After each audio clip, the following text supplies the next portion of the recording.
So I am joined today with Ellie, who is an editor on the OES Dig, and I'm going to be asking her a couple questions just about the Dig and how she writes on the Dig. She's been doing it for a really long time, so thank you so much for joining me today. So my first question was, how did you originally get involved in the Dig? So I started because my older sister, she wrote on the Dig until she was a senior, and she graduated in 2018. So when I was an 8th grader, I was already reading it, partially so I could make fun of her if she made any mistakes in her writing, and also because I just really loved reading it. And then when I was a freshman, one of the senior editors was Trevor Jones, and he wrote a lot about music, and I was like, I want that spot, pretty much. I was like, I want to do that. And so freshman year, I kind of started doing that, kind of trying my hand. I wrote some pretty dumb articles on like zodiac signs at first, and then I was like, that's too embarrassing. So then I switched to writing more about music, and yeah, I've pretty much been doing that ever since for the past couple years.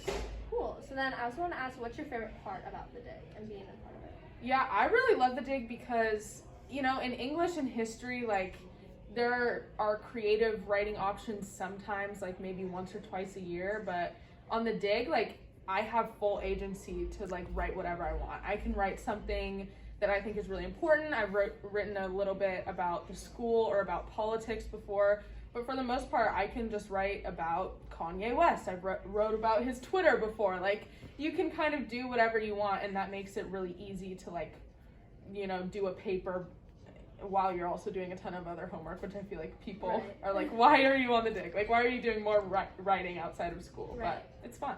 Right. So I wanted to also ask about your writing process. So first, how do you decide what you're going to write about? Well, it's funny. So not a lot of people know, but like in the Dig, when we meet, we all like sit around and we pitch our stories every week or every time that we meet. And so you go around and you say what you might be thinking about.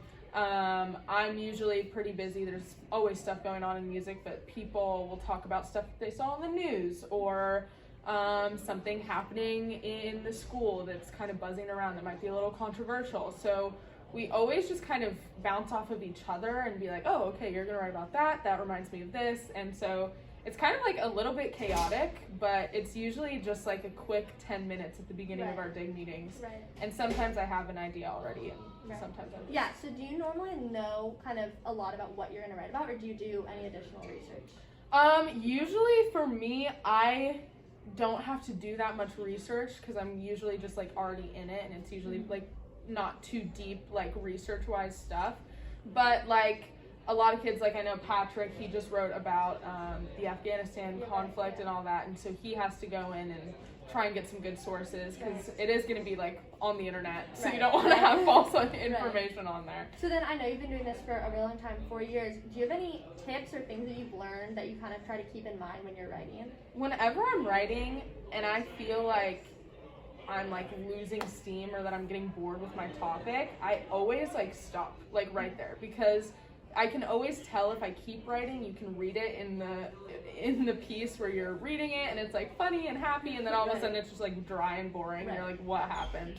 So the biggest thing is like when I feel like I'm getting a block of some kind or that I'm bored with what I'm writing about, I always like take a break, reboot, get back to it later, because it's really important to me that like my writing like sounds fresh and like sounds like me. That's like my biggest thing. And then that kind of connects to my last question, which is, what are things that you want people to get out of your writing?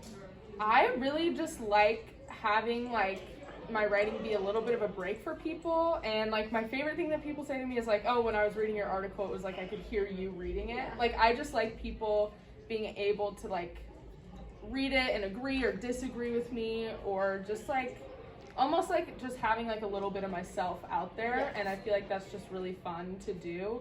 And sometimes when I write more meaningful pieces, I'm like looking to start some kind of discourse in the community.